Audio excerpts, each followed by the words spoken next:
A, it's Brunch with REC. That means it's Saturday. That means it's 10:30 a.m. live. And that means that we're finally together. We haven't seen each other for 8-9 days, brother. It's been a while. Like, I think everyone thinks that we're always together. You and I are actually not physically. Do you know how I know room. you don't care about me at all? Why is that? Because we did see each other for 10 minutes about 3 days ago. That's 10 minutes. What is that? How does that even But that's how I know. That's how I know. Well, how little regard. Good. Well, hang on. Let me tell you why I do care about you. Because for brunch today, not only did I make sure all this was set up for my man, I do see but it. I brought in Souvlaki for brunch. I do see it. I see it. Souvlaki for brunch. I see. I take it all back. No, now I take it all back. Hang on. You got to tell me. I actually didn't plan the Souvlaki. Our man Jordan. And if you guys are not following Jordan on Instagram and you're not using his services, do your family a favor. Go check this guy out. He's at greedybites_catering on Instagram. It's greedybites_catering, and he's actually a lot of our insiders have called on him after seeing him these past couple of brunches. But he brought the Souvlaki. My question actually is to you, Simos. Do you guys do Souvlaki in Greece like in the morning? No, like no, we don't. Okay. So that's a pretty heavy. Let me get this out of the way because Okay, we started off on the wrong foot. I tried to hit you. Then you made me eat my words because you actually did all this morning. So I take it all back. Okay, go.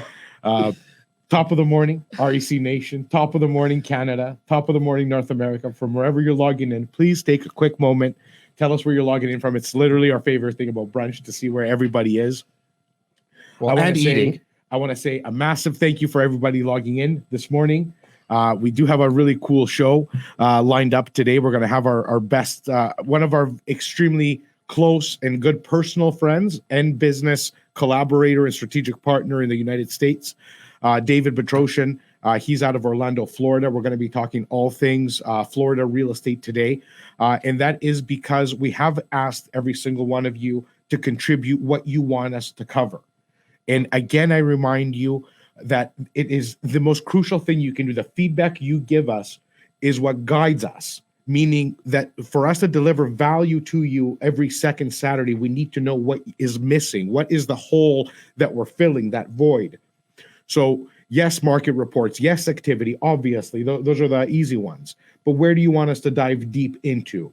I know we're going to have some crazy multifamily specials coming up. So in the next couple of weeks, 100%, buddy. I'm glad that you brought that up. Because we're tying up some crazy exclusives. By the time we get those wrapped up and packaged, they're not going to go to the market. They're going to go to you, REC insiders, the REC family first. Can I talk about that then for a quick second? Yes, you because can. I know Yes, you. can. I mean, if you're But new, again, good morning. I love you. Good morning. Welcome. And if you're new to the REC family and new to brunch, get used to the Indian guy and the Greek guy just going off on a bunch of tangents. That's just what we do here. But we also make sure we bring a lot of value, and that's the feedback you guys are giving us. Where I wanted to, the reason I interrupted Simos there for a second was because I want to make sure that you guys are getting our emails on a weekly basis. We send out an email every single Thursday, like clockwork. We've been doing it for years. Make sure that we're not going into your spam. It always comes from info@reccanada.com. And that is also the one-stop place that you can get in touch with any one of us, myself, Simos, our VP Laura, our Director of Team Operations Bobby Pume, most importantly, the guy that makes it all go around and controls the planes, and hence why we call him our air traffic controller, Tyler Walburn, which I think I saw his name here. He's your real estate concierge, and what that means is that if you need a plumber in Winnipeg, and I just saw someone sign in from Winnipeg, if you need someone in Calgary, you need a second set of eyes on a lease agreement you're doing in Georgetown, Ontario, like wherever you are in the country, there's a reason our company name is REC Canada. That's the place that you go. But we got to make sure that you're getting those emails. Make sure, again, that we're not going into your spam, because within the next 6-7 days or so, Simos and our multiplex division is just lining up our 3 off-market deals that we're going to present first to our insiders. And that happens I'm going to say 95% of the time through our information nights that we do on Thursday nights here, right out of this room. We do an information night on a project, on a specific income property, a commercial deal. So I want to make sure you guys are getting our emails. And if you are having problems, just shoot that email to info@reccanada.com and say, Tyler, I'm not getting your emails, and he'll look into all of that. You did mention that we're going to go to Florida today. We're taking a virtual flight today. Virtual flight, and we're very close. And again, let's also remind social responsibility. Like literally, guys, the jabbing that's been ongoing for the last 3 months, everybody getting vaccinated, is finally producing the result for us to get back to effing normalcy. I don't even want to go any further into it. Thank God to everybody who's done it. We here at the REC have been jabbed about 3 weeks ago. The first Tuesday, we were first in line because we do have the ability. A lot of our clients are doctors and pharmacists. So the minute they got the green light, we had invitations. So thank you to Dr. Mina. Thank you to Dr. Meglis, all the people who got us in line to get it first. So hang on. Do the Greeks eat souvlaki for brunch? The answer, again, is no. So what is a normal brunch in Greece or answer, breakfast? Again, you were going to go down that path, and I cut you off. Okay, no, no. I know you don't eat souvlaki. I'm saying, what else do you guys generally do? I'm curious.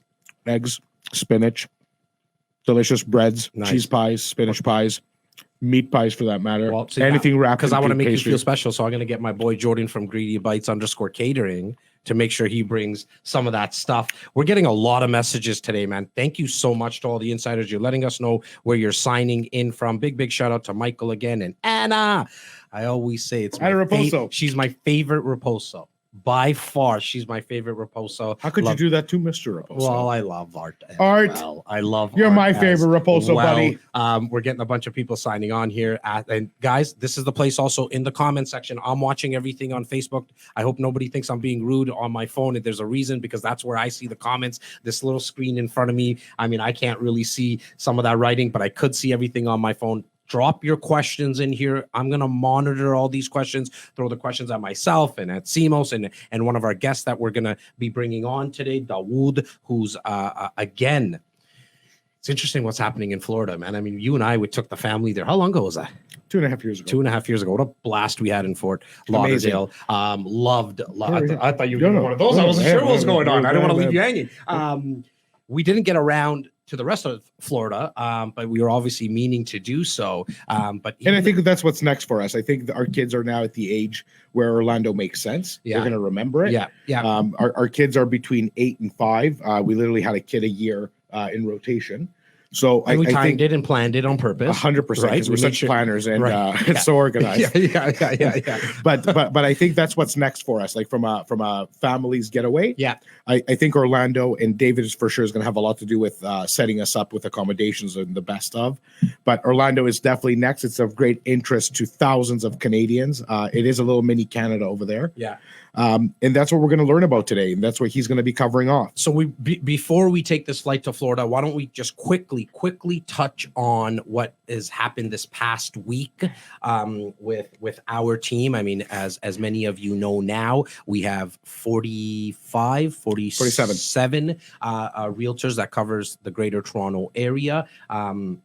And they've obviously been hitting the pavement, getting listings that are off market, as I already mentioned, but they've also helped a lot of buyers and investors this past week. I think you came in here today and you told me the 47 agents, I think, put about 27, 28 people into contract. They helped that many families just this past week. Big shout out to our new home, new condo division as well. 5 people went into contract for a project in Bowmanville. It was the second building of the project that we actually released on Brunch at the start of the year, right? So that was interesting. It's a small little building. Phase 2. It's phase two. Still in a master plan community. There's 133 units, but the builder only released, I think the builder released in the first allocation about 26 of them. They gave us 5. I did go back to get a couple of more. If you are interested in getting any of those project details, just put that in the comment or put it in, just send an email email to info@reccanada.com. In the subject line, just say, I want the new project that Jas was talking about, and Tai will make sure that happens. So what was some of the families and some of the deals? And let me give you some of the highlights. Happened this past week. So again, it was a huge week, like a monster week. Writing 30 deals in a week, like 27. We actually have worksheets. I mean, it's because of the insiders, man. Well, it's the entire unit, I think, is just operating in such symphony at this point, in such harmony, where it's becoming seamless. Because we never felt the weight on the administration side, but we have literally clients going through the biggest purchases of their lives. So we don't forget that, and they're living it as a client. So we literally had the entire GTA covered. Our whole team was jumping from our Durham team all the way to the fringes of Hamilton team. We have added a few key players, and we are still strategically working with our referral partners in those markets where if we don't have precise 100% coverage, we bring in the boots on the ground from a referral perspective. So big shout out to Mike Heddle. Right across the country, right? Big shout out to Mike Heddle specifically. He's rifling and bringing in his absolute insiders into some investment opportunities out in that market that he's analyzing. Big shout out to every single one of our agents who are working night and day for their clients. And we had deals in Oakville, a truckload in Mississauga, Toronto, Pickering. We had a few deals go up north. Katie was able to cover off a few listings in Barrie. Believe it or not, she was driving up and down every single day because she couldn't. The client relationship was too valuable. It was a difficult situation. They're going through personal circumstances, and she had to literally go up and down the 400, 7 times in a matter of 4 days. But she got it sold. She got it done. So we literally had coverage all over. The consensus is the same. The reason so many deals got done this week is because that crazy momentum that we've been talking about the last 4 weeks steamed off. So it's still busy and intense as hell. But that momentum that was going like 40 offers on offer night, you're now seeing 7. Yep. Which is back. Like, that's our Toronto. Like, I mean, we can operate comfortably in that. Well, we were talking about this, I think, the last brunch. And again, for anyone who's new, I always like to kind of just remind everyone, this Brunch with REC live on Facebook happens every other Saturday. And we were talking about the fact that in Toronto and the GTA, we're used to this multiple offers. The circus, the chaos. I mean, maybe not, the chaos, but maybe not 40 offers on a property, but 20 offers. Yeah, because that 40 gets so dangerous. 100%. Well, look what's happened, right? Values went up by 21.6% back in April compared to the April in 2019, right? Or 2020, sorry. But we were always used to this. The one thing that we've never seen, and in the 16 years that we've been doing this, is to see that chaos and that circus that you mentioned, Simos, right across the continent. That has been new for us, right? Like, you've always seen pockets that's done that, but not like, we have friends in Idaho. We have friends, obviously in Florida. We're going to be talking to Dawood today, but Kansas, this low inventory is happening right across the low interest rates are happening 100%. I'm glad that great segue. Again, before we bring on Dawood, I think it's very important to mention, I mean, June 1st, June 2nd, right around the corner, the new mortgage rules are coming out. And we originally thought with these new mortgage rules, it was just going to be for uninsured mortgages, meaning that if you were putting above 20%, okay, if you were putting 20% and above, you didn't have to go through the stress test. But now it's been announced. It got announced yesterday, I believe, or the day before, that all applicants, doesn't matter what type of mortgage you're going for, has to qualify through the stress test. I think the benchmark, I'll find it, or Tyler, maybe you can just find out what the benchmark. Yeah, what is it, 529 or plus 3.3, or just find it for us, please. Just find that for us, Ty. Just and put it in the comments. What's going to be the interest rate that's going to be used as the benchmark? So what's going to be interesting, because we've seen this before back in 2018 when the first time the stress test came around, is that the market's going to slightly cool off because we know what buyers are going to do. It's, history's our best teacher, right? They're going to put their hands in their pockets for a couple of months. Just like we were saying last year that condos went on sale in downtown Toronto. There might be some opportunity here. I think there's going to be an amazing opportunity because buyers are going to wait to see what happens with the stress test. That window, 2 months, probably like max, it only lasts about 3 months, that type of window, because then buyers realize, okay, this didn't really affect values significantly. Let's go back into the market, honey. Right. And then there's also going to be buyers who just don't qualify. So as an investor, when you have small windows like this, look, you don't need to move on a property. Acting quickly doesn't mean acting stupidly. That's right. Right. And so what I mean by that is that act quick, but make sure you put your due diligence in within a period of time of making it conditional on financing, home inspection, lawyer's approval. But you got to learn how to tie a property.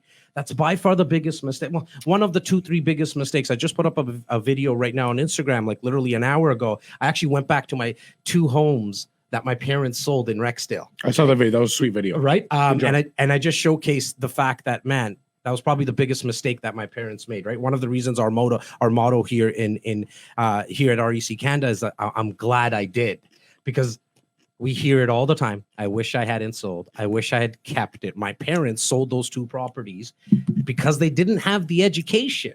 They didn't have the education or to hold foresight. on. They just thought they were doing a normal thing, right? Right. I don't think they were doing it like tittering. We shouldn't do this. They literally, as you said, education, didn't know. Yep. They didn't know, because if they knew, they would have maybe refinanced to buy the next house. They would have maybe done this, that. The other spoke to a brother or a sister to do a joint venture.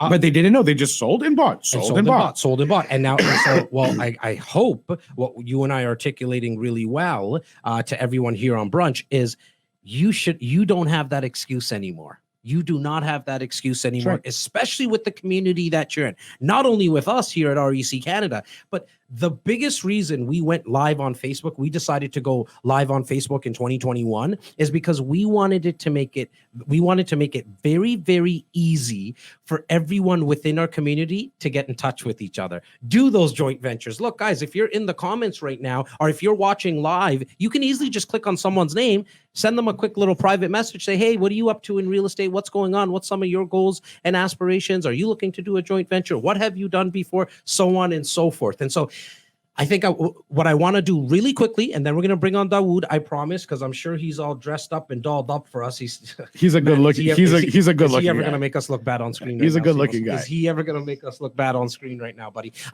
Is in the comments. I would love to hear if you sold a property that you probably could have kept via doing a refinance. So just put it in the comments. Say, yes, I did sell. I sold my property back in 1997. Just I want to take a little bit of a poll here. We're going to watch it. I don't see anyone yet commenting, so now I'm going to make sure that we watch that. In the meantime, let's land this plane in Florida right now, in Orlando. Let's bring our good-looking friend on, Dawood, on screen here. Guys, please give him a warm welcome in the comments. Give him some applauso, some likes and some hearts. He's going to bring a lot of fire and information on what we're going to be talking about, which is Florida. Dawood, how you doing, brother? I'm good, man. How are you? Welcome to Orlando. What's up, dude? Welcome to Orlando. Look at that. He knows. He's so sharp. Welcome to Orlando. Well, you know, it's interesting, Dawood, because you're quite unique, my man. You're Canadian and American. No, why don't you tell our viewers a little bit about yourself, my man? How you got into real estate and stuff? Yeah, so I'm definitely Canadian. My heart is Canadian. My soul is Canadian. I love Canadian people, and I miss being with you guys. More importantly, I wish I was actually sitting across the table from you guys. But more importantly, I'm actually looking forward for you guys to come down sooner rather than later. So that's going to be, I think, the underlying theme of this whole conversation that we're going to be having. You're going to be guilting us throughout the episode, right? To come on down? Sure we will. So, trust me, I've already prepared my ammunition to guilt trip you guys throughout this whole conversation. Don't you worry. So where do we start? I don't know. How long have we known each other? 15 years? I think we're going on to about 11, 12 years. Yeah, we're Yeah. over a decade, broski. Wow. Crazy. Man. Jas, I remember you when you used to wear a suit all the time.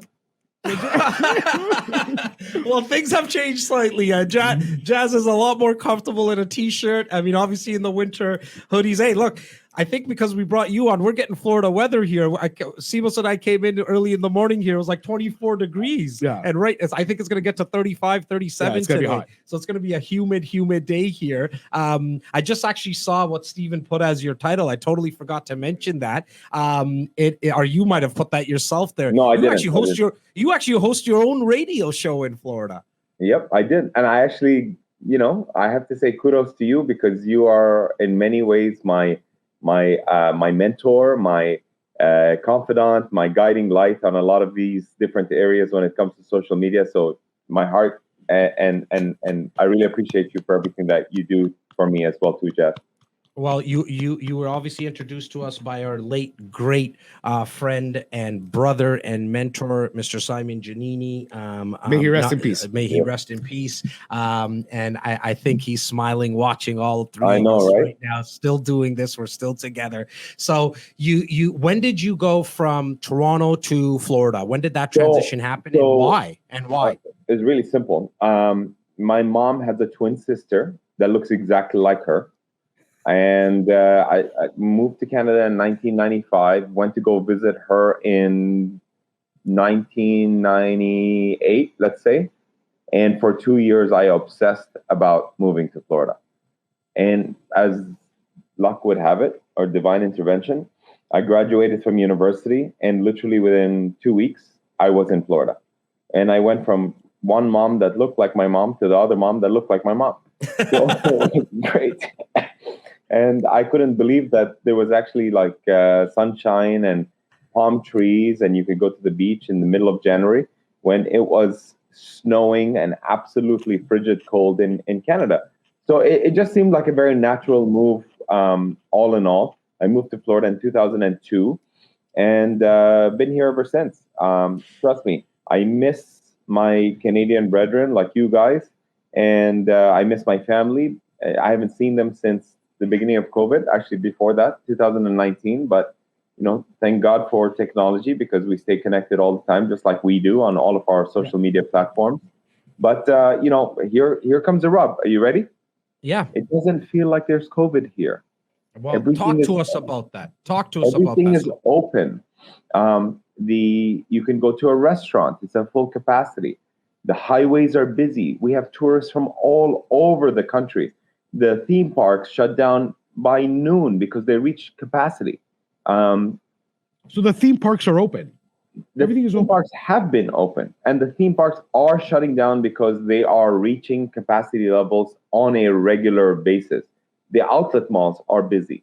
The tourist areas are busy. You can go to a concert. You can go to a bar. You can go to a sports game. You can go to a sports game. I think you can go to I was watching the Miami Heat game, and I think they're like at 50% capacity. The Marlins baseball team, they were at like 50, 60%. They're allowing 50 to 60% of what they normally would allow in these states. So they're obviously doing good. The U.S. got it right with their vaccination campaign. Yeah. Well, they acted quick. They acted quick. I think it's Florida, Sam. I don't think it's everywhere else, because that's why you had an influx of a lot of people from New York, even from California, saying, you know what, we're done with this. We're moving to Florida. And, places like Orlando, even in Miami, we're seeing buyers coming in with agents either doing Zoom or virtual showings, or they're literally coming in to buy it as a second home. So there's a massive influx of people coming from different parts of the country. I can't even tell you how many Canadian repeat buyers that we've had buying properties sight unseen just because they're frustrated with excuse me, what's going on with the lockdown situation in Canada. And my heart goes out to you guys because we've been open since last, I don't know, June or something. I think we literally shut down for about 60 days. So I can't even imagine what it's like. Because I talk to my family, I talk to my sisters all the time. They're like, yeah, we're kind of stuck at home, can't do anything. Sorry. Now, no, it's okay. Now, you mentioned New York, you mentioned California. I've been reading numbers in and around close to, I think it was about 700,000 to 800,000 people have moved into Florida in like during the past, like I would say the last 14 to 16 months. Is that kind of what you're seeing as well? Like, are you seeing the like big numbers like that? People leaving these other states, the New Yorks, the Californias? We get 1,000 people move to Florida on a daily basis. And are every they, day. every day? Every day. So you know how And- like Toronto has an influx of 100,000 people with Yes. immigration, and supposedly that's what drives your economy Right. on a yearly basis. That's why you guys can justify your appreciation. We're seeing 1,000 people moving in on a daily basis. What that really means is this. I believe add low mortgage interest rates. Yep. And our interest rates are probably not as low as yours. I mean, we're at 2.99, just over 3, depending on how you qualify. Ridiculous. They're low. Yeah. Lumber prices have gone up 346%. We have 2,655 homes on the market, according to ORA, which is the Orlando Regional Realtor Association, which means just over half a month of inventory. Same thing. It's same Yeah, thing. it's the same thing, right? I love that you mentioned the half a month's of inventory, because I mean our insiders know that's the only metric we use. That's the only metric that we really look at, because everything else can kind of get swayed, right? You can the average prices and all that kind of stuff. But when you're looking, Orlando's still affordable, Jas. okay, well, we're gonna dive into into Orlando in a second, because I mean that's where you're the expert at. One of the main reasons that people are making this move to Florida is obviously, you know, how your governor held what your governor did during this COVID time, right? And another reason I would say is because of the fact that there's no income tax there. Like, I mean, what's your state tax that you guys There is pay? no state tax. So no state that would tax, be the zero. equivalent of no provincial income tax. Okay, and then is there sales tax still? Yes, but unlike your beautiful harmonized tax, and I love saying that word, harmonized. only 13%, but don't worry, it's only 13%. Harmonized tax. Yeah. Well, they try to make it look like they try to make it sound better and say harmonize for us not to feel the pinch. Continue. What do you guys have as a sales tax there? 6.5%. How much? Okay, 6.5%. Okay. And when you buy real estate, there isn't a sales tax on the real estate. Which I don't even when understand. You buy new. So when you buy new, there is no sales tax whatsoever? Yeah, so I don't even want to talk about it. It just makes me too angry. Are you guys scratching your head? Our buyers here have to get pummeled. So literally their down payment is almost 1.5 times by the time they're done at the lawyers. Crazy, between provincial land transfer tax, municipal land transfer tax, development charge, staples at the lawyer's office. Like they got it. Like yes, in order to participate. Sim, you guys want more? Yes, go continue. Okay. Yeah, sure. So educate us, my man. You as an attorney over here, because we are a title state, so you only need title insurance. We don't recommend that you don't get an attorney, but it's not necessary because it's a transaction. So there's a title company that does the transaction for you, so you don't need to pay additional fees. Like, for example, the state of Georgia, where you need an attorney on both sides of the transaction. So you have attorney states and what they call title states here in Florida and in the US. And Florida is a title state. So what does that usually cost, like to get the title insurance? Well, I mean, rule of thumb, and it's not accurate, but rule of thumb is if you're doing a cash purchase, you're looking at about 1.5% for whatever the purchase price is. And when you're doing a mortgage, let's call it 3%, just for argument's sake, right? And then land transfer tax here is so cheap compared to Toronto.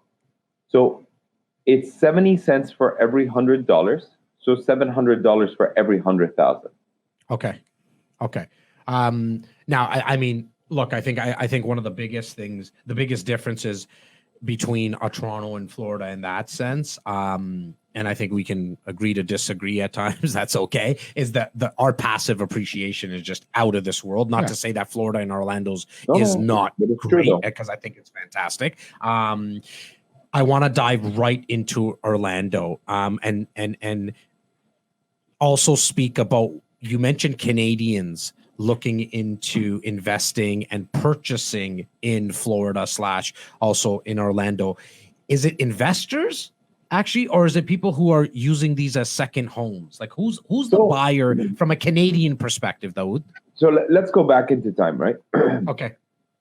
Market crashed in 2008. Canadians have always wanted to buy a property in Florida because it's the closest beach to them. It's the closest flight to get to anywhere warm. It's closer than Dominican. It's closer than Mexico. It's closer than anywhere else, right? Yeah. You can get to, let's say, Orlando in 2 hours and 40 minutes. You can get to London, Ontario in 2 hours and 40 minutes on that 401. Yeah. You know what I mean? Yep. True. You really can. So that's the logical closest vacation spot that you can go to, and it's relatively cheap to get here, for starters. So Canadians started to buy around 2009. However, the dollar was still $1.35, $1.32. So it wasn't really affordable as one would imagine. But it became that sexy, conversation when you went to a party, when you went anywhere. It's like, hey, Florida real estate, Florida's on sale. Let's buy Florida. And what happened then was foreclosures went through the roof. Prices went astronomically to lows, or not astronomically, but to lows that were unbelievable, right? And what happened was you could buy properties at prices below replacement value. That's right. So you couldn't look what Dominic had bought back then. Our friend Dominic. Yeah, exactly. And he bought half that state for $100,000 a door, $50,000 a door. I think it was. You know what he did, right? Yeah. You know what Dom did? Remember what Dom did? Dom bought a property for free. How did he do that? Well, you know how he did that. Simon was the one that walked him through it. He said, listen, take a line of credit, 2%, right? He bought the condo for $100,000, 2-bedroom, 2-bath. There was a leaseback program with 2 years of property management, with 2 years of homeowner association, the equivalent of strata fees or maintenance fees paid by the developer at the time. He was making 8%. So even though he borrowed the money, he was still making 6% on that purchase. Literally cost him nothing. You know what I mean? Like, the best proponent of buying in Florida is just get Dominic on the show. Yeah, definitely. I mean, Dominic, like Simos mentioned, he bought like 6-7 units back then, right? Like he just went crazy. Continue, Dawood. So, the interesting thing is 2011-12 starts rolling around. Canadian dollar is now, for the first time in my lifetime, at par. And even stronger than the US dollar, because at that point in time, the US was just printing money. So Canadians were actually buying properties where their Canadian dollar is stronger than the American dollar. Mm-hmm. They're buying properties at, under $100,000. And they're only able to buy it cash, and they're only able to buy it for a long-term annual rental play. So an investment is just like an annual rental versus a short-term rental, so on and so forth. Yeah. Regular tenants. Yep.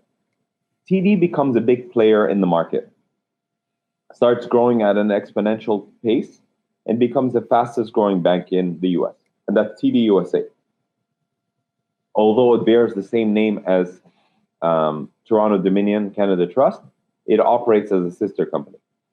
And what they do is they start rolling out these phenomenal financing programs for Canadians with 20% down, the lowest amongst foreign nationals, because if you're Brazilian, for example, or Chinese, we're looking at 30, 35, 40, even 50% down payments at the time. And the interest rates are phenomenal. Why? Portfolio lender, based on Canadian credit, and the rates at the time were really low. Not as low as they are right now, but pretty low, right? Maybe 4s, 5s, high 3s, whatever the case may be.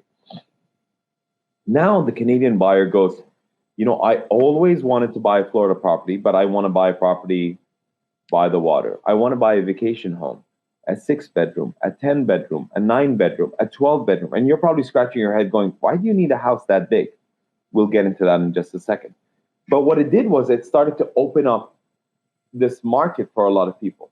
And what a lot of the Canadians started to do now is they diversified from buying that one cash purchase, which was a little condo in a resort community or like a gated community on a golf course with swimming pools and fitness centers and so on and so forth, into now buying true second homes, ones that they could actually rent and make money off of, and then use when they actually visited when the property was not rented.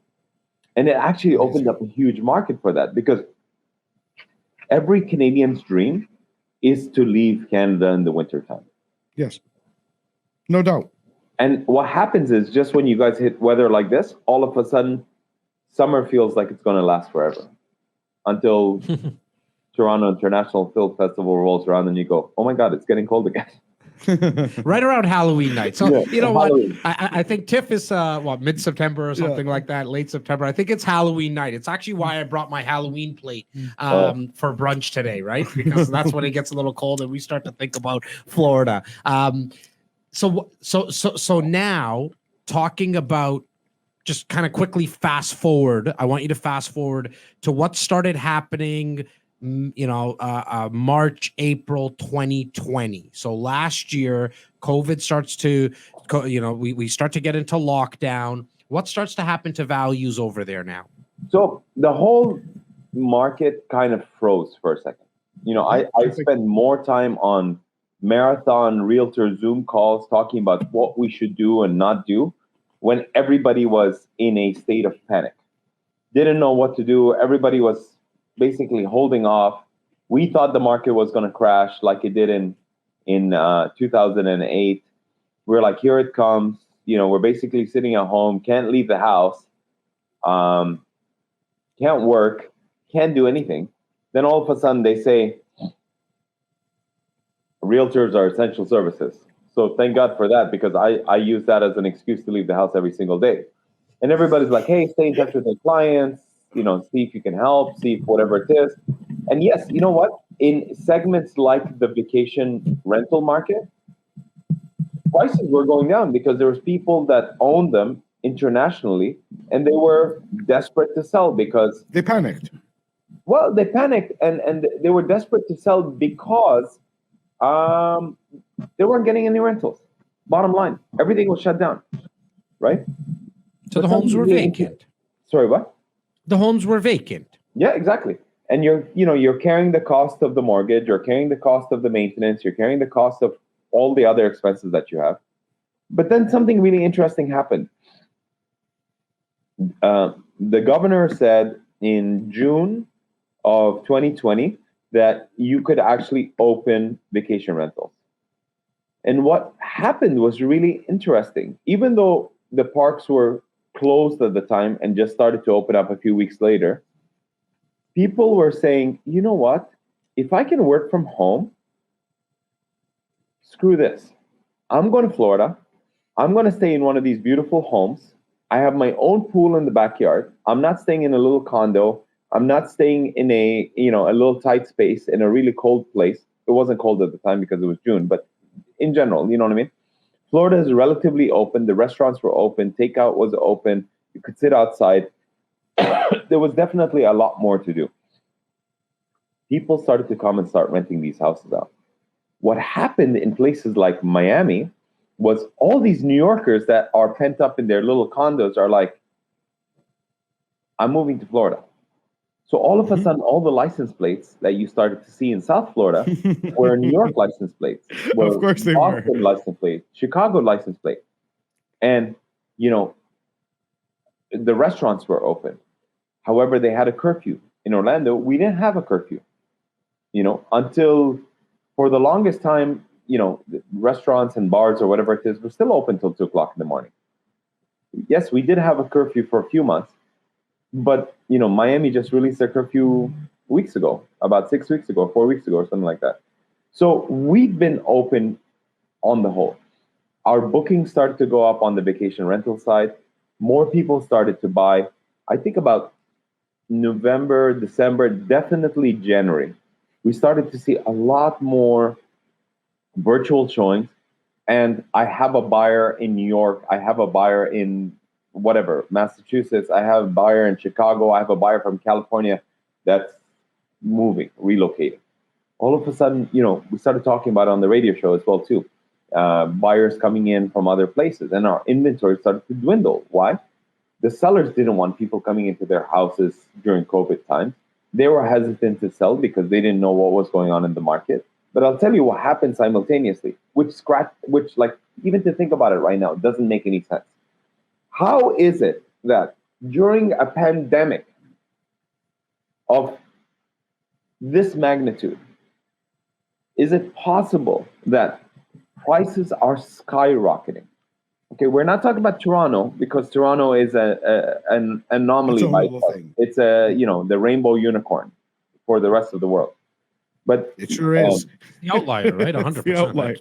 16.1% appreciation from last year to this year, plus an anticipated another 7 to 10%. So people go, I shouldn't buy right now. The market's too hot. Listen, if you're looking to sell, there's no better time. If you're looking to buy, there's no better time. Why? That's right. Prices are going up. It is what it is. You want to sit on the sidelines? I saw the best meme yesterday. I'm not sure about this house. I'm going to come back tomorrow. No problem. The price will go up on the same house tomorrow. Dawood, I want to take you down a path. We've talked about the past. We kind of understand. I think everybody was able to kind of relive the last decade through the storytelling that you just did, because it's true. The market collapsed. The banks did what they did. There was deals to be had. People took advantage. We know literally hundreds of people that took advantage of deals down there, and we know how those turned out for them because they've since reinvested a million times. Dawood, tell us a little bit about what's happening today. And when I say what's happening today, what is the opportunity people can leverage? Like, we know it's active, 16% appreciation year over year. The market's back. I want you to take me down this path. Tell me, if I have a line of credit and I have $250,000 available, or I have 100,000, let's call it, I have 100,000 available. Can I invest in the United States? Yes. Number one. So is the answer yes? Yes.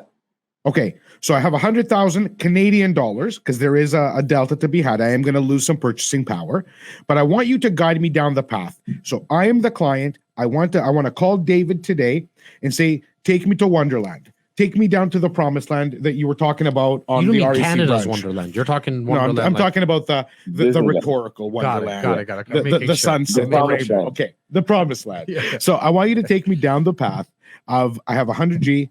I have a line of credit. I have great credit. What is my first step? Do I reach out to my HELOC because I'm going to pay cash? What am I doing? What is my structure? What kind of opportunity am I looking at? Take me down right now. I'm just checking something on the phone just to make sure that I have the exact.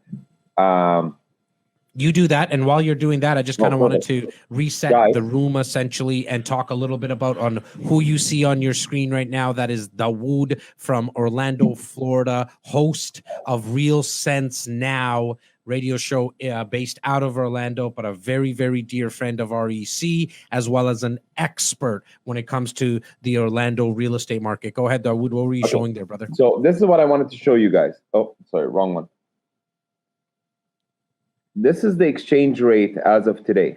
Yeah. So it's actually cheaper for Canadians today to buy properties based on the exchange rate than even last year. Okay? Yeah, it was worse. It was almost $1.40 last year. Yeah, exactly. Literally. Not good for me to come to Canada, but thank God you guys are in lockdown. I don't need to come for right now. I'll just wait till the dollar gets better. But anyway, so a great time to buy. I think that there's a really great opportunity in this day and age for Canadians for one thing, which serves the time period that we live in better than any other time, which is what I like to call ROL, return on lifestyle. Okay. For the first time, you can actually buy a property financed, unlike 10 years ago, in Orlando, close to the parks, with financing for Canadians with 20% down. And we're talking about under 100 grand where you can use the property whenever you want, and more importantly, rent it out when you're not there. I think because of COVID and because of how our life has changed, for the first time ever, we're looking at real estate with a different lens. The lens is, if we can work from anywhere in the world, why not get a place in Florida and live here? I can't tell you how many friends I've had come to Orlando in the last 30 to 45 days that are from Toronto. Sorry, bro. Are you saying we can buy a place for 100 grand, or that's a down payment? Down payment, less than that as a down payment. So 20% of a lot of properties that are between 300 to under half a million. So under $500,000, there's tons of opportunity? 100%. I think majority of The median price in Orlando is $280,000. Awesome. It doesn't mean you're going to get a great place for $280,000. Got it. But you can definitely get, a 3, 4, 5, or 6 bedroom townhouse with a pool that you can rent on a short-term basis. By the way, with a pool meaning in your backyard, your own private pool, for $300,000 to $425,000. Yeah, it's insane. Okay, so who am I renting that out to? So Simos and I right now want to buy a property, let's say in Orlando, kind of going down the same path that that Simos asked you to, Dawood. I buy a property for, call it $350,000 to $400,000, right? And who am I going to rent this out to as an investor? Yes, I understand the ROL, which is the return on living. I love that. Coin it and trademark it. It's a great one. And I get that I can go and take my family, Simos and I can take our kids and all that kind of stuff, but we're not going to go there often. We might go there one week out of a year. Yeah. Maybe 1 week out of a year, maybe 2 weeks out of a year. Okay. So what about the other 50 weeks? Okay, Who am I renting out to? Let's play a little game. When you guys travel, you guys travel together, right? Well, we try not to. We try to be like the president and the vice president of the United States of America, and try never to travel with each other. It's kind of a new rule that we're trying to make up here, but our kids love each other, so we're trying to figure. Let's say we do travel together. Yes, go. This hurts my heart because the last time you guys came here, you didn't come to see me. That's right. We betrayed you. South Florida. We completely betrayed you. That's right. Yeah, I know. So when you guys travel together. How many people were in that group? The 10 pack. We're 4 each, but me and Jas count for 2 each, so 10. Okay, so there you go. So 10 pack right there.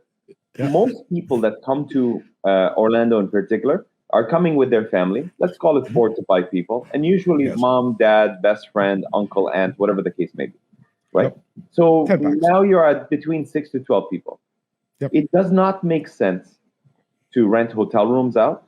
And for this reason alone, the better proposition is to be able to rent a beautiful house, vacation rental, and stay in a home that's, 6 to 12 bedrooms with your own private pool. A lot of the times you have a lot of great amenities like game rooms and movie theaters and that kind of stuff going on in these houses. And you end up saving a lot of money by doing that because you can have your meals at home. You can save on having to go not only eat out. With young kids, it's not even just saving. I don't want to take my kids for breakfast. I don't want to be angry before 9 a.m. I want to just give them a bowl of cereal, make some eggs, and leave me alone. I want to go for a coffee on the patio. I don't want to go out and get ready. When Simos and I took our kids last time, we did more eating at home. That's right. You're right. Than we did at a restaurant because of the mess they're going to It's not worth it. It's not worth it. But by the time we get them out the door, we're already pissed off. No, I don't want it. Even Rochester's approving us not again. Every time you guys go to SeaWorld or Universal or Disney, it's about $100 a head to get into. More than that, $100, $125 a head to get into any of these spots. You're looking at like a $600-$700 day every single day. So what a lot of people do is they go, you know what? Let's spend the day over here. The clubhouse has a beautiful pool and a kids play area and maybe some water slides or whatever the case may be. And it's a great alternative to balance out that trip and have to entertain outside. Nice. So as a result of that, obviously we've had tons of people come to use these properties to rent them out. You're getting drive-in traffic from a lot of neighboring states. You're getting more and more people feel comfortable to fly now because of the vaccination. In 2019, we had 78 million visitors visit Orlando. Guys, that's double the population of Canada. Yeah. Okay. That's a big number. I promise I'm not going to drop an F-bomb. Yeah, but that's a little left out. I didn't know. I didn't know it was that many people in a year come to visit. Okay, good. Yeah. Continue. And we've hit record numbers for about 5 years prior to 2019. Why? Number one visited destination, probably the number one global visited destination. Okay, I think you're a bad parent if you don't bring your kids to Disney, guys. You piece of shit, guys. There goes the rub. So anyways, we're gonna betray you again. Okay. We're going to Sarasota. Okay. We're not coming to Orlando. I'll come there. Don't worry. I'll come and grab you guys. I'll kidnap the kids. I'll take them and be a better uncle to both of your kids. Uncle Dawood took us. Uncle Dawood. Oh, trust me, I'll be the favorite uncle of all time. We don't like Toronto anymore. We want to stay here. Sorry, we have the second largest convention center. Our convention center is humongous. It'll eat up the Metro Convention Center in Toronto probably 10 times.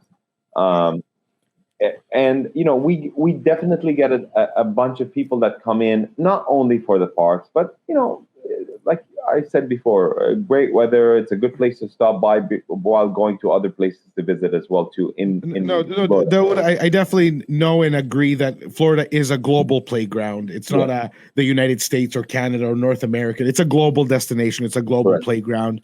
If you're talking 78 million visitors, like there's nothing to really talk about. We're talking about that's a global attraction, a global destination. So that means global opportunity.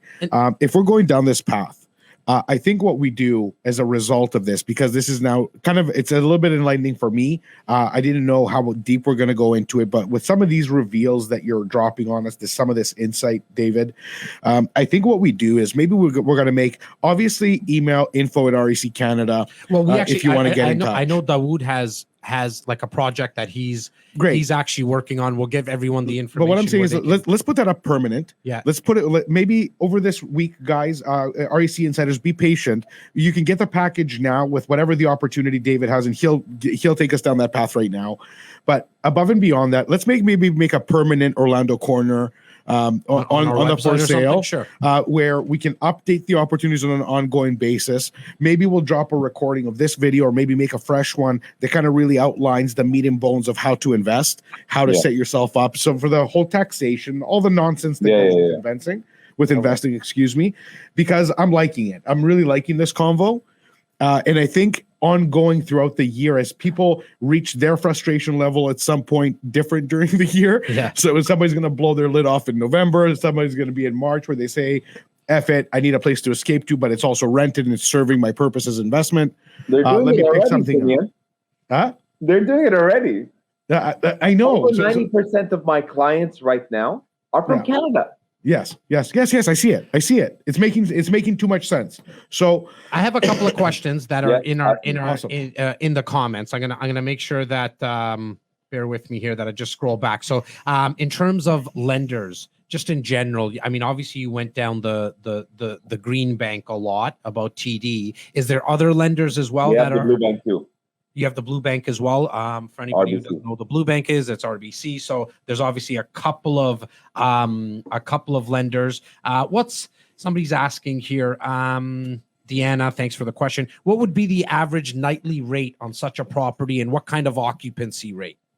So I'm really glad you asked that. And I kind of want to just change the direction here to just reinforce this question, right?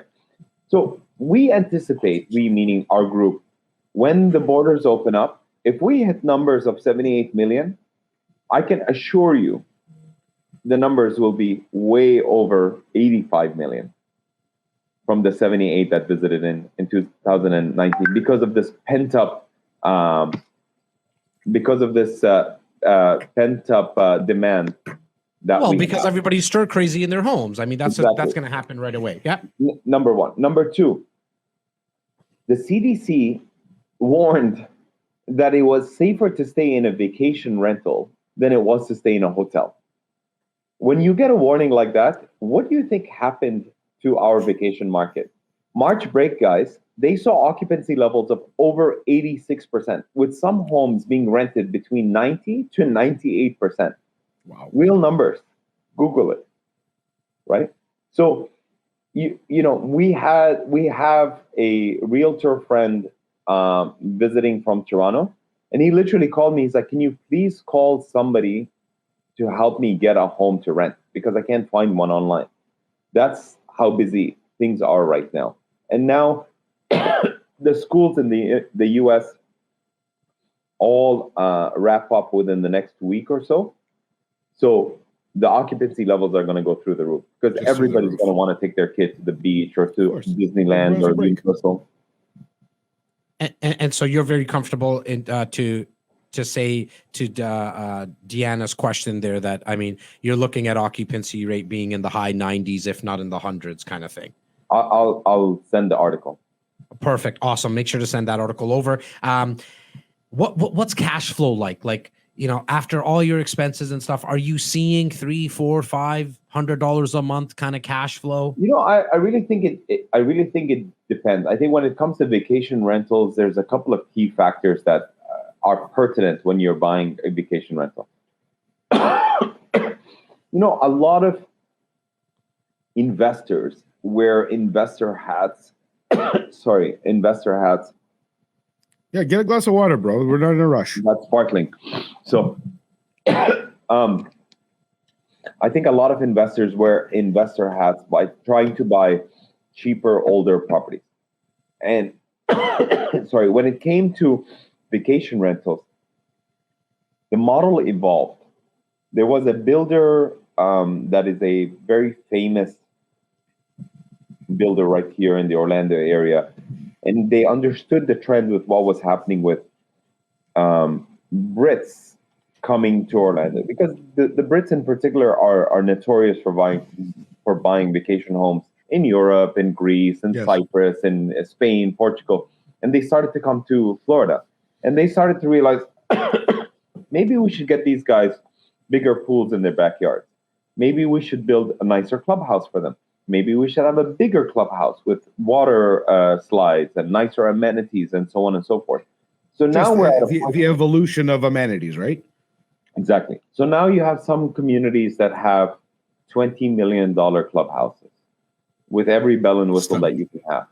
However, that also translates to a much higher homeowners association fee or maintenance fee. The condo fee. Yeah, the condo fee, of course. Which, you know, when it comes to an investment property, you want to try and have a balance of both. You want to have nice amenities so people can be entertained not only in their own homes, but at the clubhouse. But at the same time, you want to have lower amenity costs. So that, and of course, capital expenditures down the line, because when you have to do the pool, you're going to talk about a special assessment that's going to sting. Yeah, but I mean, a lot of the times, this is Florida. I mean, you know, when it comes to special assessments, it's not like in Canada where you have to register the association costs and fees and all of the covenants with the state prior to building. Unlike how they do it in Canada, where they have a assumption of what a HOA fee or maintenance fee is going to be, and then by the time the condo is built, then all of a sudden it's a few $100 more than what it was to start off with. Not a knock against you guys, just a difference, right? So what happens is, if there is a difference in fee, it's based on budgetary reasons. You know, maybe we needed to improve landscaping. Maybe we needed to do something else, and it's outside of whatever they reserved for. So it may be a few bucks up or down, and it varies that way. But it's not a few $100 difference, right? What ends up happening is, you know, I think it depends on the following. How many improvements have you done to the place? Meaning upgrade the flooring, upgrade the things that matter inside a house for a resident. Does it have a game room? Does it have a movie theater? And we're talking about massive houses over here. These are all the draws for it. You know, in the past, people have done themed rooms, you know, Harry Potter rooms and Moana and Frozen and all of this stuff. And those are really great to incentivize people to come and rent your house. Because remember, guys, people are only looking at pictures online. That's a reference point. They don't know the community. They don't know your house from your next door neighbor's house. They're looking at the amenities and they're saying, okay, what is it about this place that stands out amongst all the other houses? And the kids are like, oh, we want that one because it has so and so. The drawback here is you get 4 guys or 8 guys coming down on a golf trip. Who's the lucky guy staying in the frozen room? We're picking straws for that one, right? Pick me. So, yeah. So the point of the matter is, I feel like if you can neutralize the theming by having something that is a beautiful, solid, modern-looking product that makes more sense, which means equal or very close ratio of bedrooms to bathrooms. It means that more people can have their own privacy, as if they were staying in a hotel, but within a house. And people can enjoy it that way. And you're not eliminating different segments of the demographics that would be renting your home. Now, Dawood, I mean, most of our insiders know that both Simos and I are self-proclaimed lazy investors. We don't like to do a lot of work when it comes to the managing of property. It's also because we don't have the time. That's why. I mean, it all comes down to the fact that we don't have time. For me, it comes down to the fact that you don't want to put a hammer in Jas's hands. It's just not a good sight. And so tons of questions are coming into our comments about management. How does that work? Do you have a team set up and who manages these properties? 100%. Takes care. Okay, great. And so you'll take care of the finding of the tenant. Somehow marketing for the family of 10. Also the guys that want to come for a golf trip, and then they come and something happens while they're there. You have property managers that go out, collect the rent, and put it into my bank account? 100%. So, Jas, as you know, from back in the day when we used to do this together, the best way that we felt was to sell Florida properties to Canadians was to create a one-stop shop, right? A turnkey, So, turnkey investment, turnkey process. Turnkey is ironically also the name of the property management company that we have on our development. Imagine that. Imagine that. Now, if you were to buy an investment property that you could rent out on a yearly basis, I and my team would be more than happy to take it on. But to your point, right? I don't know anything about booking vacation rentals for people. I don't know where to go find these holiday goers. But these property management companies spend thousands and thousands and thousands of dollars marketing these properties, your properties, to be able to find the renters. Because property management on the vacation rental side, Jas, is divided into 2 parts. There's the actual management of the property, and then there's the marketing of the property. Of course. And they go hand in hand.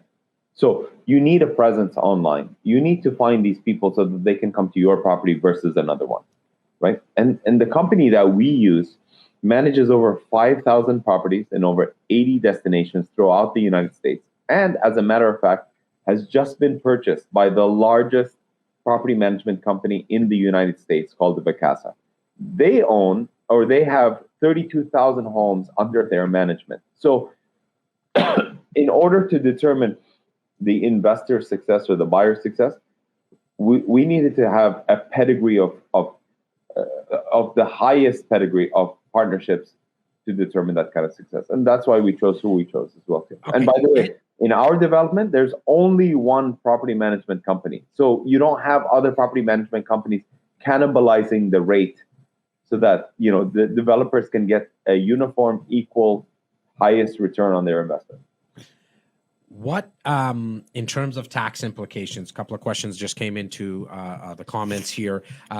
Obviously, legally, we want to find how we can defer taxes and not pay taxes. Yep. And how does that all work from a Canadian's perspective? Is the income? Great question. Great question. So I obviously start off by saying I'm not a tax accountant. I'm not a tax lawyer. Whatever I'm sharing with you, I only know from personal experience working with my clients. But part of the one-stop shop that we do is essentially to be able to help our Canadian friends with the following. come down. We'll pick you up at the airport when you're able to travel. Of course, that has changed with, the advent of people feeling comfortable to do virtual showings and purchases, and, you can sign online and all that kind of stuff. But the process is, we can set you up with a bank account. We can set you up with an accountant. We can set you up with a property manager. We can set you up with all of these different people that we need along the line to make the process as smooth as possible. Now, coming back to taxes. Many Canadians ask the million-dollar question, which is, are we double taxed as Canadians? The answer is yes, but mostly no. Okay, and I'm going to explain to you what That seems like the harmonized answer. No. It's a harmony. It's a question in harmony. No, but it's kind of like a technical question, so I'm going to answer it in the best way that I know how to. So, as a Canadian, because you are buying an investment property or a second property, that would be the same thing as me in the United States buying a second property or an investment property. In other words, we pay the exact tax amount no matter which country you come from. Now, the only advantage I personally have is if I was to go out and buy my own primary residence that I'm living in, there's something called a homestead exemption. Because it's my homestead, I get a little bit of a tax break than if I was to buy a second property. So in other words, am I getting taxed more as a Canadian than an American? The answer is no, if we were buying a vacation property or investment property, right? Because a Canadian has their own primary residence in the United States and cannot qualify for a primary residence. Make sense? Yep. Okay. Next tax question. You're going to pay taxes on your rental income. So we're going to get you an ITIN number, individual tax identification number. Okay?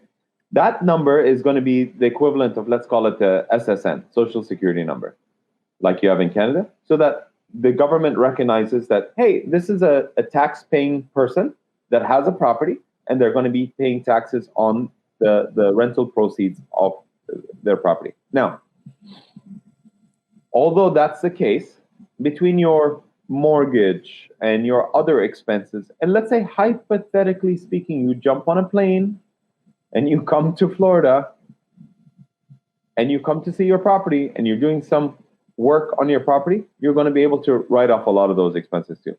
So the profits on the tax-paying side for the rental income part is lower, right? And of course, we always recommend that if you're getting the income, why not pay down the loan even more and, use those funds that way. Or you can keep them in your savings account, whatever you want to do, right? But that could be something that you can take advantage of. Now, Okay. the last part, which is the part that really is on everybody's mind, although it's much further down the line, is when you sell the property, right? When you sell the property, there's a thing called FRIPTA. FRIPTA is foreign real interest tax, something. I'll get you the abbreviation in a minute. And what FRIPTA is basically a withholding just like you have in Canada, and the current rate is 15%. Now, if you buy a property for 100 and you sell it for 200, they don't care about how much appreciation you've made or capital gains you've made. They're basically going to withhold 15% on the 200,000. So 15% on the 200,000 is $30,000. Now, there's some things that we can do to help to minimize that withholding. But all I'm trying to tell you is the government is not basically holding onto your money per se. What they're doing is they're saying, listen, when you go back to Canada and you file your taxes in the next following year, we have a reciprocity with Canada and the United States. And based on your marginal tax rate in Canada, Canada is going to basically take whatever it needs or give you back whatever it needs, and we're going to give you back the difference. So that's really all it comes down to. So there is no double taxation. There's an equalization between the two countries' tax systems over the next year as the filing comes due. Correct. And there is it gets really complicated, but there's another thing called crypto certification, which can, anticipate. No, but that's for accountants to take care of. Exactly. Yeah, and we have all of that, right? Okay, good. And, So and hang that's on. all you need to know. And well, one other thing I just want to ask there, Dawood, as an investor from Canada, do I need an accountant in the States and my accountant here, my real estate For them to tax speak to each accountant, other to potentially. speak to each other? Like, Jas, the reality of the situation is, we've had a lot of Canadian investors that go, I'm going to have my Canadian accountant take care of this. The truth of the matter is, the Canadian accountants are not well versed with. Well, that's like 100%. US tax law, and that's why we tell them, listen, we have a one-stop shop. Whatever you need, we're going to take care of it. Okay, I love that, because that's what our insiders, 98% of them are looking for, is a one-stop shop. Our guys and gals in our community, the 9,280 people for the last 16 years that we've been cultivating this community. All they want is this. And, I'm not sure if you guys can see what, hang on here, give me a sec here. What Simos is pointing to. There's a massive sign in our wall that's been spray painted that says removing friction. And it's there for a reason, to remind ourselves and anyone that we partner up with, is to remove the friction in the process of buying, selling, or investing in real estate. If you're doing it in the GTA, anywhere in Canada, or even somewhere in the States. So I love that you have the whole team built out. We are approaching 30 degrees here in Toronto, Canada today. So I know how much people want to get out and enjoy the weather, but there's tons of questions that are coming in. I think we got to a majority of them.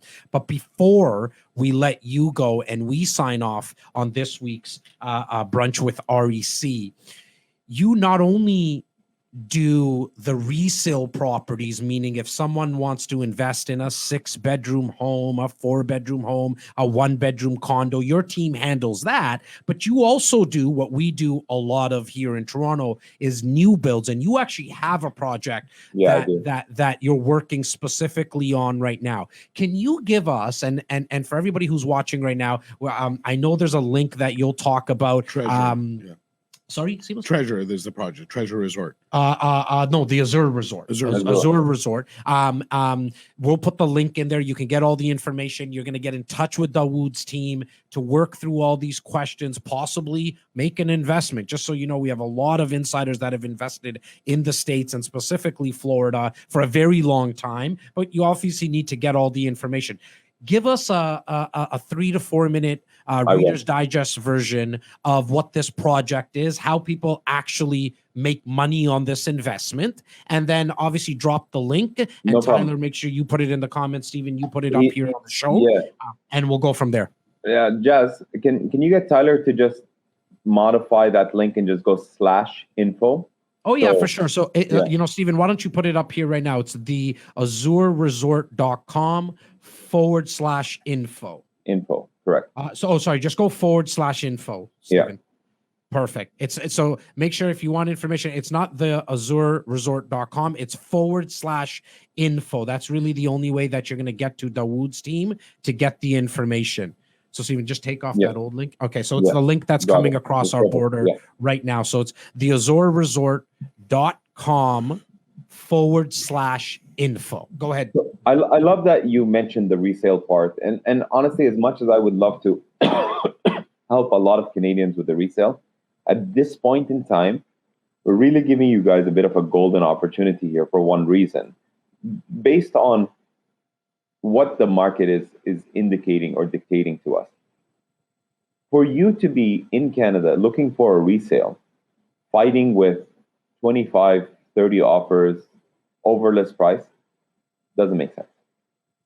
The best way to do this is to come and take a look at our project, the Azure Resort.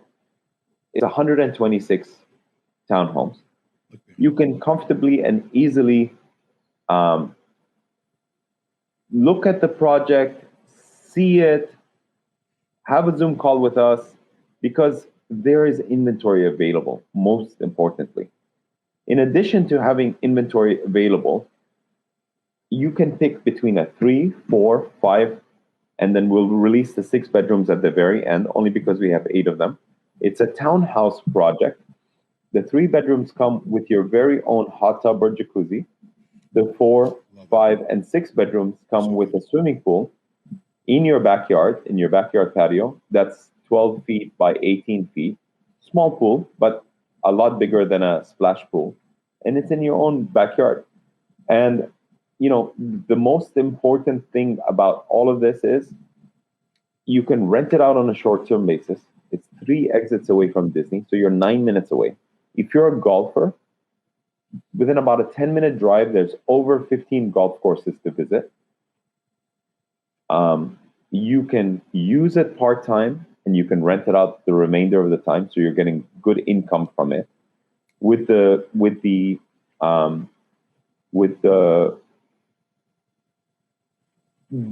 busyness, I guess is not even a word, but like with as many people that are renting these out, you can definitely anticipate the cash-on-cash return of 8 to 12%, based on some of the numbers we've worked out over here too. And of course, it's going to vary based on the seasonality and the time of the year and so on and so forth. But there's a really great opportunity to do that, especially based on a return on lifestyle, where you can come and enjoy it, and you can definitely rent it out. So if you were simply looking at it in terms of this property is going to cost me essentially the down payment and have the property carry itself, that would be my approach for looking at this property as a getaway from Canada, especially during the cold winter months, to come down and enjoy a property down here as well too. And we're talking about price points starting from the low 300s, like $339. You can't even buy a studio in downtown Toronto for $339,000. No. And how many bedrooms do I get for $339? Like, what does that get me? 3 bedrooms, okay. 2.5 bath, and we're talking about 1,550 square feet. 4 bedrooms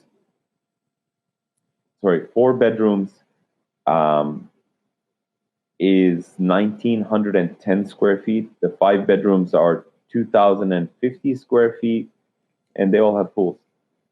Why do I have this vision? Like, I'm thinking right now, like in my head, a nice 4-bedroom townhouse.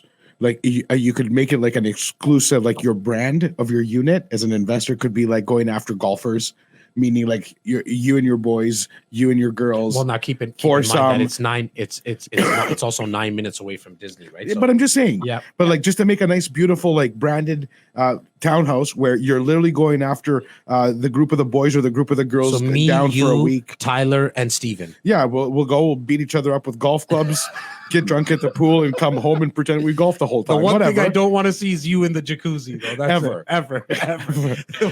Why is that? I just tell don't. the people I don't why. care. I don't want to.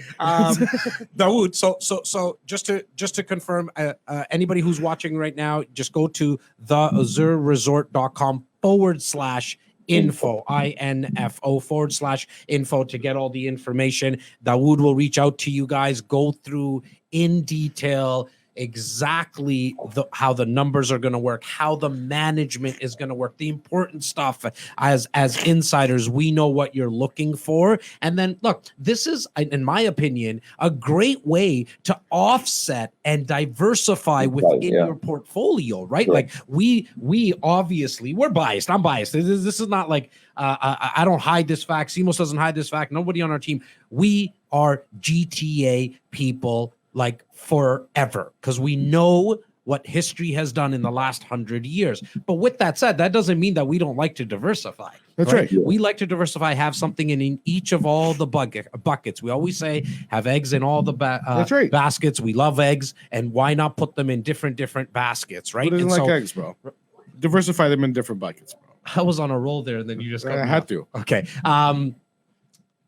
I believe that if you can get something that is fully managed for you, and not only a turnkey investment, but also a turnkey process, because when you're talking about something where you're going to invest in the States, there, you're not going to be able to go there often. It might be once a year, it might be twice a year. You want to make sure that you have a team in place, that this is what they do. They eat, they sleep, they breathe these type of investments. And if there's anyone that I feel comfortable with, it is Dawood, to kind of at least walk you through the process. And take care of you after. Exactly, right? I mean, it's the white glove service. service, but you obviously have to, anybody who's watching or listening right now, need to do your own due diligence. We're always here just with a quick little email at info@reccanada.com, because I haven't seen the full package in terms of the rentals and all that stuff. I just want everyone here to just get information. Get information. If it sounds right, get to the next step. Get on a call with Dawood. I think there's a button somewhere on the site I saw Stephen bring up. Press the button, get the information, get on a call with Dawood and his team. And then if you want to shoot it back at us, myself and Simos and Laura and Bobby and Tyler, we'll take a look at it from our eyes to see if it makes sense within your portfolio, because we know 90% of people are insiders. We know what your portfolio consists of and if it kind of makes sense. Yeah, because we care and because we need to know in order to give you the proper guidance. Dawood, I mean, buddy, I said at the start that you were going to bring the fire. You brought a lot more than that to this brunch. Can I speak of diversification before you say anything more? 100% speak on diversification. I want to dive into something because Jas brought up diversification and I broke his flow because I'm whatever. But I want to go back to it because I'm Simos, and it is way too serious and it's extremely important. So what Jas brought up and was getting into his diversification. Don't put your eggs in one basket. So in this case, let's analyze Florida and why this would be a good idea for some, okay?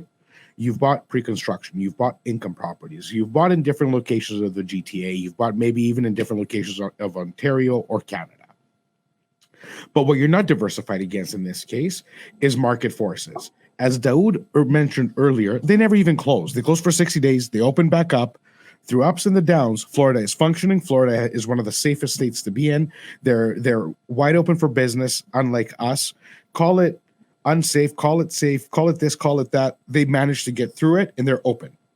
So their market didn't take that business, that commercial retail hit that Ontario has been ravaged with. So there is the evidence of why diversifying in different markets and in different asset classes works.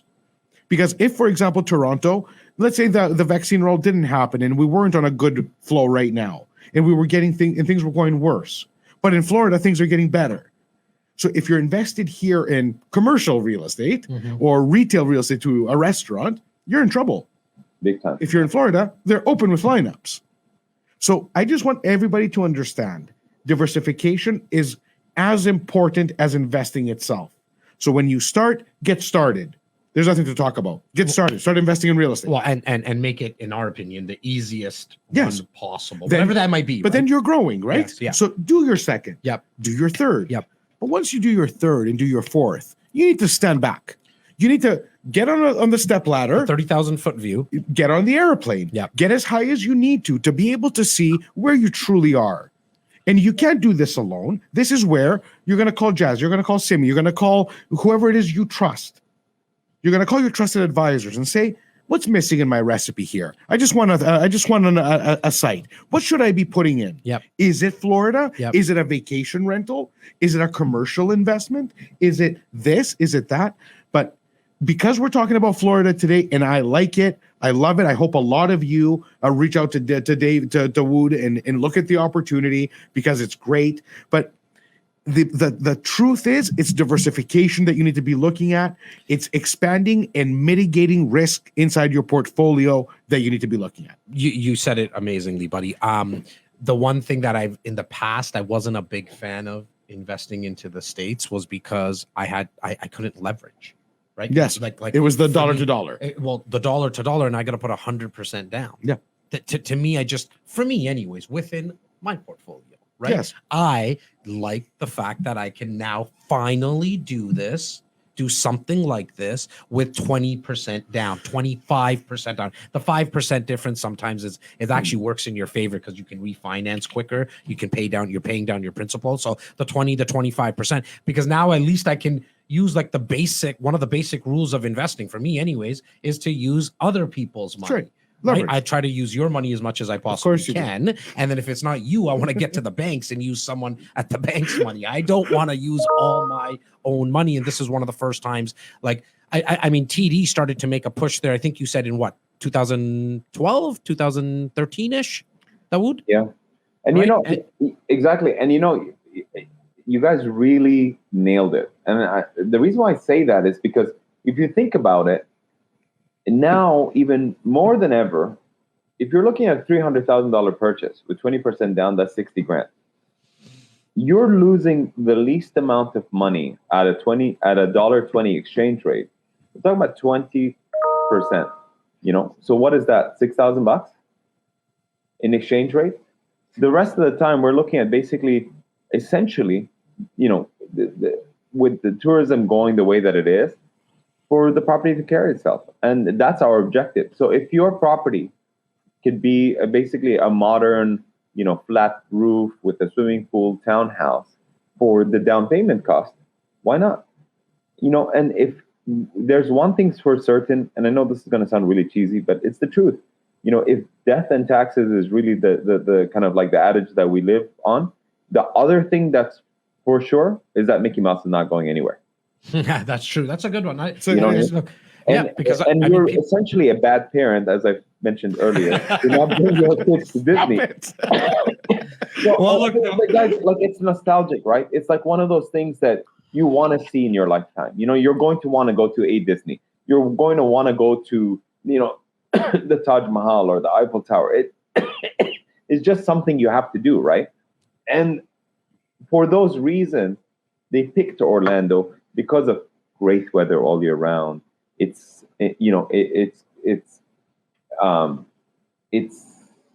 safe. It's easy to get to. It's accessible from highways, from airplanes. It's not a coincidence. You know, this was an extremely well thought out, global infrastructure. Actually, on a side note, if anybody's interested, you guys really need to research. This is actually one of the greatest land acquisition stories of all time, how Disney bought all of their properties from the farmers. They basically were able to go out and, under different names, go out and buy all this farmland and overnight switch it into what is now Disney property. I think they own 8 square miles something like that. Off property, or 64 square miles. I can't remember what it is. Yes, it's like 8 miles by 8 miles. I think that's what it is. So 64 square miles of land that they have here. I think it's bigger than most countries. We once had the princess of Bahrain in the car, and she was translating to her kids, and she said basically Disney is larger than our country. Wow. Dawood, thank you so much for all your time today, buddy. Really appreciate all the knowledge that you not only gave to our insiders today here on Brunch with REC, but myself and Simos as well. I mean, some of the numbers that you dropped, I personally didn't even know. I look forward to you working with our insiders, you putting on those white gloves, you removing the friction and just even getting a hold of yourself and your team and answering all the questions, and making sure that our insiders are set up well with the real estate all-star team that you have in place there. Thanks again, brother. Really appreciate your time today. My pleasure. I really just can't wait to connect with you guys in person. And don't worry, we will. All shit aside, brother, we miss you. We love you, and we're going to see you soon. It does look like we're at the bottom end of this COVID thing. So if all goes well, I'm thinking our little September break, maybe October break, might be due for a little FLA. You know what I mean? Well, I think we need just the REC team to come down here and give you guys a quote unquote real estate tour, and we'll just do whatever else you guys want to do, golfing or wherever else, go to the beach and just have I actually want to go to Disney. It might be better. All right, I'll take you. It might be because I can actually enjoy the roller coasters myself, because I like that stuff. And then the second time around, I'll be good. Okay, buddy. Thank you so much, man. Bro. Thanks a lot, Dawood. Pleasure. Thanks. Guys, once again, make sure to go check out the Azure, TheAzurResort, the AzureResort.com/info. I emphasize the /info because that's the direct way to get a hold of Dawood and his team. There's, I'm sure, a couple of links that might be out there in the World Wide Web, but I want to make sure you get to the one that says /info because that's to Dawood's team. Simeon, another Saturday, bro. I think another brunch. I think you know what we do. I What do think we do? over the next 6 months or so, by the end of the year, we set up on reccanada.com a section for US investing, a permanent section. We have Dawood in Florida, which is like the East Coast of North America goes to Florida. The West Coast kind of goes to Arizona, in LA kind of thing. So I think maybe over the next 6 months, I develop a partnership for us down in Arizona, and we do launch nationally, like for our national REC So hang on, insiders. maybe it's going to be REC Canada, and then we'll have a sister company, REC USA. Jesus. And then I we'll was just go to talking about a REC. section on our website. Just a section on our website. We're not starting a new company again. Section on our website. Thanks, Tina. Why do you suck the life out of my ideas? I have to. I must. Guys, Or else I'm going to be working another 12 hours a day for something that's insane and crazy and takes a life of its own, just like everything else that happens here. our next brunch will be happening on Saturday, July 5th. We will be celebrating the beautiful, beautiful birthday of Canada, because it's right after July 1st. What are you talking about? The next one is when? June 5th. What am I saying? What I'm are you lost saying today. right now, bro? I'm lost. I better suck the life out of him again. I What are see you what saying, happens bro? when you throw me off like that. That's right. It's going to be June 5th. He doesn't even know what day of the I week was it actually is. just thinking about Canada's birthday. Put it We right went here. to Florida. Today was a great brunch. I loved it. David was awesome. Look at the comments coming through here. We love it. Yes, somebody said REC USA. See? Look Who at is that. this? It's our Zuri girl White. Zuri White. Zuri, stop shout out. enabling the jazz. Do not enable the jazz. It's always your fault, Simos. Yes, Tyler's right. Again, guys, enjoy this beautiful 30-degree weather that we have here in Toronto, and wherever you are watching. Thank you. The recordings always sit here right on our Facebook page. Make sure you take the time to go to that link. Also, more importantly, actually, even than the link in itself, make sure that if you have any questions, please send an email directly to info@reccanada.com, and Tyler Tai will make sure that he puts the connection to the right person. Sign off, Simos. Thank you. We love you. We appreciate you. Enjoy this beautiful Victoria Day weekend. Monday is a day off for most people. I think even us, we might have to do a little bit of touching and massaging a few deals. But other than that, I think we're going to really have a beautiful, amazing weather weekend. Please enjoy. Be safe. We will see you soon. Tons of love.